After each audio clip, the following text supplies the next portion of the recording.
उत्पन्ना एकादशी व्रत कथा। युधिष्ठिर कहने लगे, हे भगवान, आपने हजारों यज्ञ और लाख गोदान को भी एकादशी व्रत के बराबर नहीं बताया है, सो यह तिथि सब तिथियों में उत्तम कैसे हुई? कृपा करके हमें सारा वृतांत सुनाइए। भगवान कहने लगे, हे युधिष्ठिर, सतयुग में मुर नामक दैत्य उत्पन्न हुआ था। वह बड़ा बलवान और भयानक था। उस प्रचंड दैत्य ने इंद्र, आदित्य, वसु, वायु, अग्नि आदि सभी देवताओं को पराजित करके भगा दिया।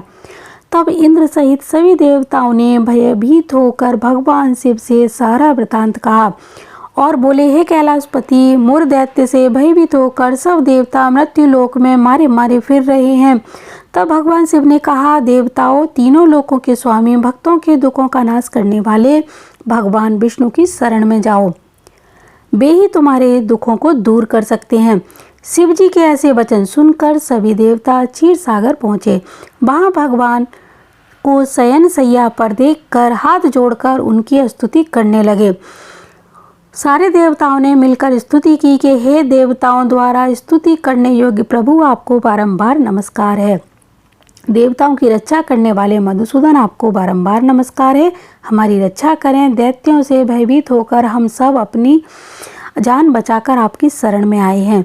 आप इस संसार के कर्ता, माता पिता, उत्पत्ति और पालन करता हो, संहार करने वाले आप ही हो, सबको शांति प्रदान करने वाले हो। आकाश और पाताल भी आप ही हो। सबके पितामह सूर्य, चंद्र, अग्नि, सामग्री, होम, आहुति, मंत्र, जप, तप, यज्ञ, दान, कर्म, भोक्ता, सब कुछ आप ही हो। आप सर्वव्यापी हो। आपके सिवा तीनों लोकों में चर तथा अचर कुछ भी नहीं है। तो हे भगवान, दैत्यों ने हमको जीत कर स्वर्ग से भ्रष्ट कर दिया है और हम सब देवता इधर उधर मारे मारे फिर रहे हैं। आप उन दैत्यों से हमारी रक्षा कीजिए।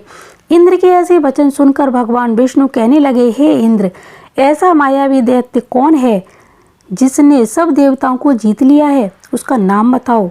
उसमें कितना बल है और उसके आश्रय में कौन है? उसका स्थान कहाँ पर है? मुझे सारा कुछ बताइए। भगवान के ऐसे वचन सुनकर इंद्र बोले, भगवान, प्राचीन काल में एक नाड़ी जंग नामक राक्षस था। उसके महापराक्रमी और लोक विख्यात मुर नामक पुत्र पैदा हुआ। उसकी चंद्रावती नाम की नगरी है। उसी ने सब देवताओं को स्वर्ग से निकालकर वहां अपना अधिकार जमा लिया है। उसने इंद्र, अग्नि, वरुण, यम, वायु, ईश, चंद्रमा, नैऋत्य आदि सबके स्थान पर अधिकार कर लिया है।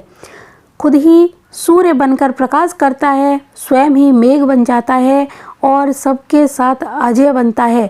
हे असुर निकंदन, उस दुष्ट को मारकर देवताओं को अजय बनाइए। यह वचन सुनकर भगवान ने कहा, हे देवताओं, मैं शीघ्र ही उसका संहार करूंगा। तुम चंद्रावती नगरी जाओ।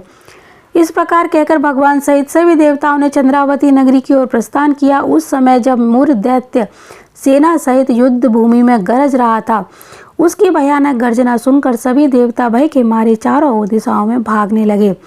जब स्वयं भगवान रणभूमि में आए तो दैत्य उन पर भी अस्त्र शस्त्र आयुध लेकर दौड़ पड़े। भगवान ने उन्हें सर्प के समान अपने बाणों से बींध डाला। बहुत से दैत्य मारे गए, केवल मुर बचा था। वह अविचल भाव से भगवान के साथ युद्ध करता रहा। भगवान जो भी तीक्ष्ण बाण चलाते, वह उसके लिए पुष्प सिद्ध होता। उसका शरीर छिन्न भिन्न हो गया, किंतु वह लगातार युद्ध करता रहा। दोनों ओर से भयंकर युद्ध हुआ, मल्ल युद्ध भी हुआ। 10,000 वर्षों तक ये युद्ध निरंतर चलता रहा, लेकिन मुर नहीं हारा। थक कर भगवान बद्रिकाश्रम चले गए। वहाँ हेमवती नामक सुंदर गुफा थी। उसमें विश्राम करने के लिए भगवान ने उस गुफा में प्रवेश किया। यह गुफा 12 योजन लंबी थी और उसका एक ही द्वार था।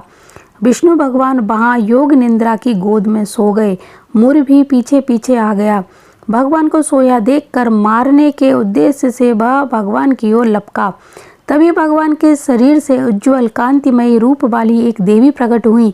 देवी ने राक्षस मुर को ललकारा, युद्ध किया और उसे तत्काल मौत के घाट उतार दिया। श्री हरि जब योग निद्रा से जागे तो सब बातों को जानकर उस देवी से कहा कि आपका जन्म एकादशी के दिन हुआ है, अतः आप उत्पन्ना एकादशी नाम से पूजित होगी।